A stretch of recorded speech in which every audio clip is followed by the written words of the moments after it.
So we're now finding the U.S. military may have found the perfect way to test for chemical warfare. This is not a joke. Check it out. This is Pet Man. It's the first robot to move like a real person. It walks and crawls. It does calisthenics. It even sweats. Corey Powell's the editor-in-chief of Discovery Magazine, back with us here on set in New York. Good morning to you. Good morning. Why does it need to sweat? A robot that perspires? How cool. And how creepy.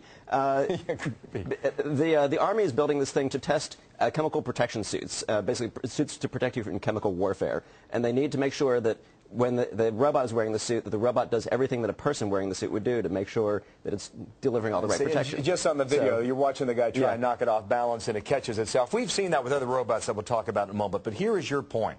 You say this is where the real action is in robotics. How come?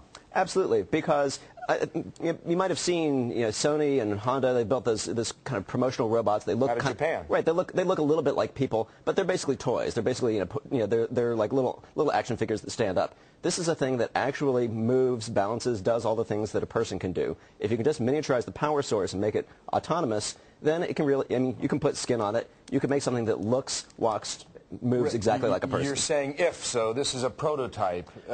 If is how much further down the road, Corey? Well, so if, you may have seen in the video, this thing actually has like little tethers and wires going into it. It has an external power source. But there are other robots made by the same company, Boston Dynamics. They built a dog robot, which I think you have some video on that.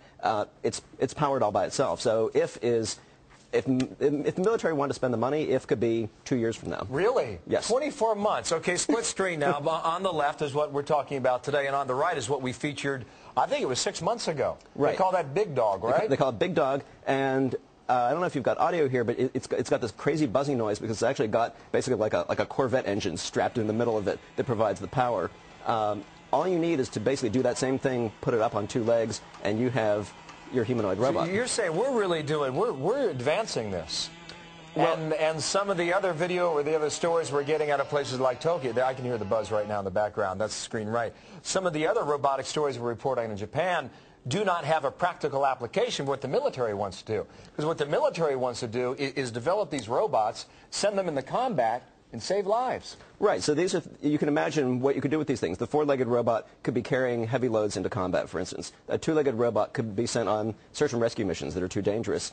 I mean, in principle, a plane crashes, the pilot's killed. You could actually send this thing in and be the pilot. Is that right? With the camera on it, send back the image? And do it, operate it by remote control. I mean, in principle, there's no reason why you couldn't do that. Okay, so from Pet Man to Big Dog, and there's another one on the horizon, I'm certain of that. Corey, thanks for coming in today. It's fascinating stuff, and apparently Pet Man can walk 3 miles an hour right now. It's amazing, and it's coming sooner than you think. You come back in 6 months, that thing will be at 10 miles an hour easily. So thank you, Corey. Good Always to see a pleasure. you again. Corey Powell.